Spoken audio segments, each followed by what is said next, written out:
England, 1934.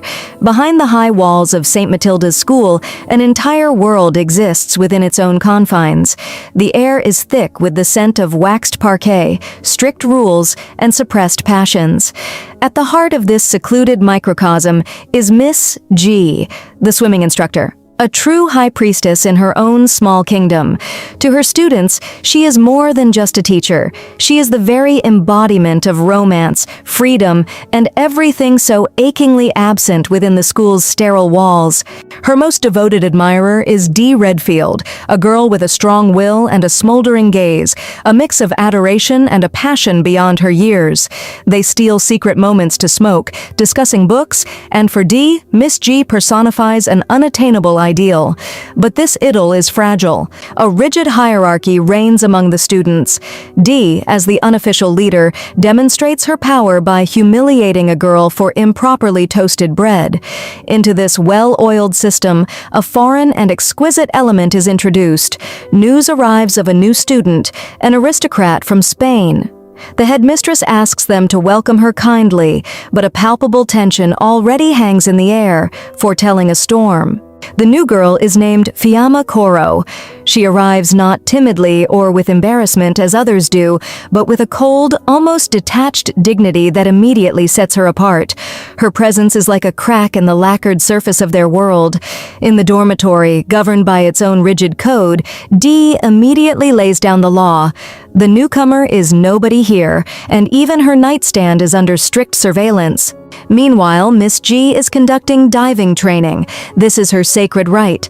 The girls, one after another, strive to earn her approval. Dee dives flawlessly, eliciting her mentor's delight.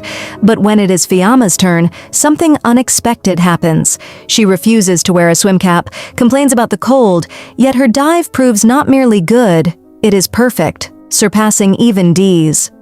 The bar has been raised, Miss G states, and in her voice one hears for the first time not just surprise, but the faint notes of a burgeoning interest that borders on a challenge. However, Fiamma has a weakness. Asthma. The silver inhaler in her hand becomes a target for the other girl's mockery, a symbol of her vulnerability. But for Miss G, that vulnerability only makes the Spanish girl more mysterious and alluring. Miss G's obsession with the new student begins to take a darker turn. To win Fiamma's favor, she organizes a moonlit swim for the girls, a forbidden and therefore deeply desired ritual. In the mysterious moonlight, Fiamma inadvertently shares memories of the distant country she has visited.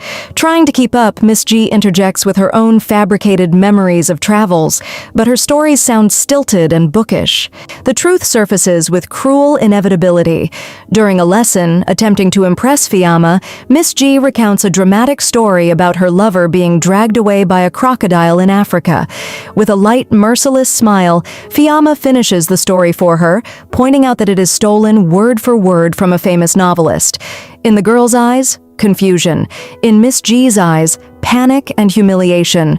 Her romantic facade has suffered its first deep crack, and Fiamma is the one relentlessly pressing on it. The fiasco of the crocodile story becomes a point of no return for Miss G. The humiliation is forged into a suffocating, painful passion. During a training session, with manic obsession, she forces Fiamma, who is on the verge of an asthma attack, to jump into the water again and again, hiding behind slogans about strength of spirit. When the exhausted girl is at her limit, Miss G pulls her from the water, not to help her, but to pour out her own tangled feelings of adoration, hatred, and desire in the solitude of the locker room. She begs Fiamma to be her friend, her accomplice, her reflection, saying they are alike.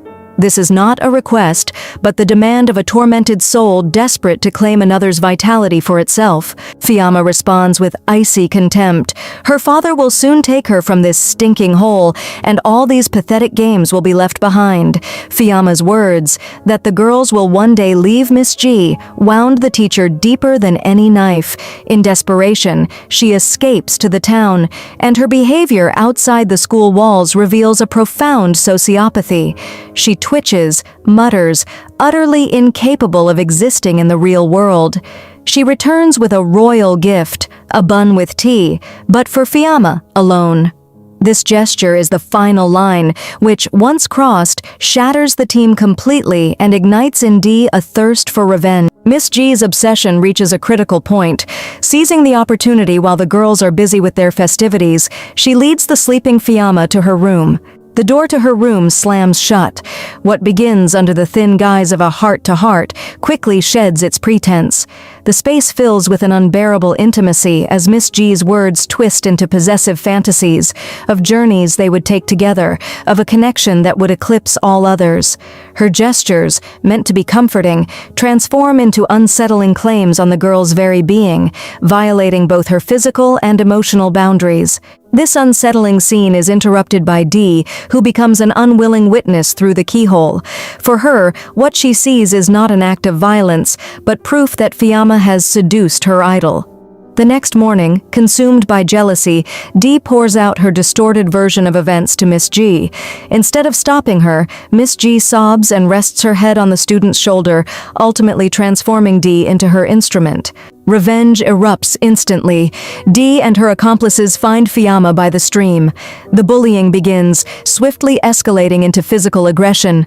During the struggle, Fiamma's inhaler is torn away, her only lifeline. Gasping for air, chest wheezing and whistling, she tries to flee, but the frenzied mob chases her into the woods. Driven by blind fury, the girls surround her, force her to the ground, their fists raining down on her fragile frame. Only one of them tries to stop the assault, but her voice drowns in the chorus of animal-like hatred. At the most terrible moment, when Fiamma lies on the ground, no longer able to breathe, Miss G appears. Her face shows not horror, but a strange, almost blissful calm. She kneels beside the dying girl. But Miss G has no intention of saving her. She takes the inhaler but does not give it to Fiamma. Instead, she gently strokes her hair, presses her lips to the girl's ear, and whispers her final poisonous words. "You're not ready for this world. Just go to sleep." She watches as Fiamma's breathing grows fainter until it stops completely, and in that silence lies a silent judgment upon herself. The death of Fiamma hangs in the school's halls like a heavy, unspoken condemnation.